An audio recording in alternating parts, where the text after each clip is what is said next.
ඉතින් අද අපි බලමු වෙනස්ම විදිහකට කෝනිස්සු එකතු කරලා කංකුම් තෙම්පරාදුවක්.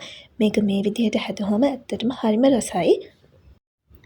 මුලින්ම අපි ගන්න කංකුම් ටිකේ මෝරපු දණ්ඩ කොටස ඉවත් කරගෙන ඒ වගේ කහපාට පණුව කාපු කොළ ඉවත් කරගෙන හොඳට සුද්ධ කරගන්න ඕනි.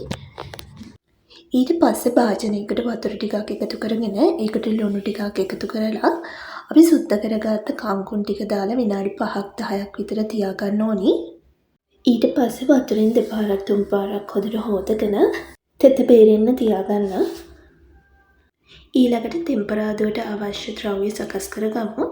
සුදු ලුණු ඉඟුරු මෙතනදී ඉඟුරු චූටි කෑල්ලක් ගන්න මේ ටික හොඳට තලා ගන්න. කෝනිස්සු ටිකත් හොඳට සෝදගෙන වතුර මිරිකලා තියාගන්න. ඊළඟට ලුණු අමු මිරිස් තක්කාලි රම්පි කරපිංචා මේ ටිකත් කපාගෙන තියාගන්න. අපි තෙත බේරෙන්න තිබ්බ කංකුම් ටික අතින් මේ විදිහට දෙකට තුනට කඩා ගන්න. අපි මේ කඩාගත්ත කංකුම් ටිකට ලුණු කුඩු, ගම්මිරිස් කුඩු, කහ කුඩු ටිකක් එකතු කරගෙන හොඳට මික්ස් කරගන්නවා. ඊට පස්සේ තාච්චියකට තෙල් ටිකක් දාගෙන තෙල් ටික අත්දීගෙන එද්දී අපි ටිකක් එකතු කරගන්නවා. අඹ ටික මේ විදිහට පුපුරාදී අපි තලාගත්ත ඉඟුරු සුදු ලුණු, බී ලුණු මම මෙතන බී ලුණු ගෙඩි එකමාරක් විතර එකතු කරගන්නවා.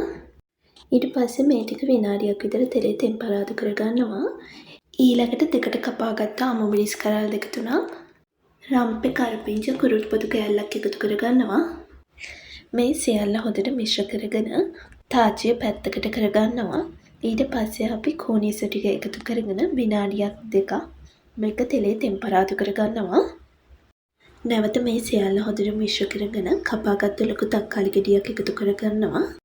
ඊට පස්සේ අපි මේකට රස අනුව කෑලි මිරිස් එකතු කරගන්නවා. ඒකටම අපි සීනි ටිකකුත් එකතු කරගෙන මේ සියල්ල හොඳට මිශ්‍ර කරගන්නවා.